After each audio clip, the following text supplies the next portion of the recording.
السلام عليكم. اليوم جبت لكم معايا البربوشة الصيفية باللفت السعيدي والخرشف والحمص واللحم والدهن الحار. هذه هي البربوشة اللي مشهورين بها ناس الصيف. هي واحدة من أشهر الأطباق التقليدية في المنطقة، وهي أكلة تراثية غنية. لتحضيرها نجيبو اللحم متاعنا 1.5 كيلو، نحطوا له 2 حبات تاع بصله كبار يكونوا مربيين ولا مرحيين، نزيدوا الملح،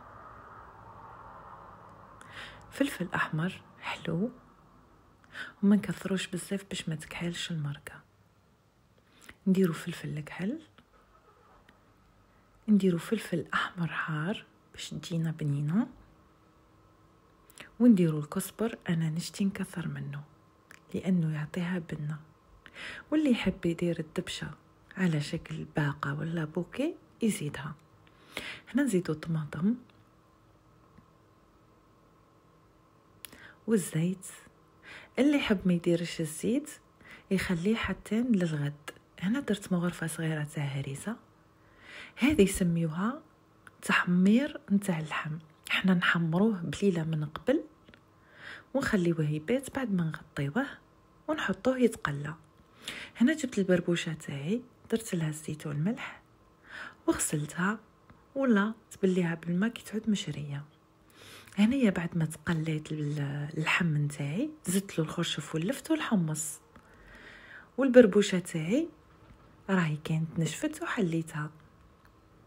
هنايا نفوروها تفويره الاولى، من بعد نرويوها بالماء. وما تشفقيش على الماء اختي العزيزه، لازم تشربي البربوشة تاعك مليح حتى تولي بهذه الطريقه. ومن بعد تفوريها تفويره الثانيه، تحطيها تفور فوق اللفت وفوق هذاك اللحم نتاعنا والخرشف باش تاخذ الريحه تاع اللفت. بعد التفويره الثانيه نحطو الدهن الحار والزبده تاع العرب ونسمغوها مليح حتى تولي رطبه في اليد. هنايا اللفت والخرشف راهم طابو، البربوشه فارت، اللحم راهو زبده، والمرقه راهو الزيت نتاعها والدسم فوقها الله يبارك ما شاء الله. نسكيوها كيما راكم تشوفوا وناكلوها بالصحه والهنا. كانت معكم هنا دولتشي اي سالاتو.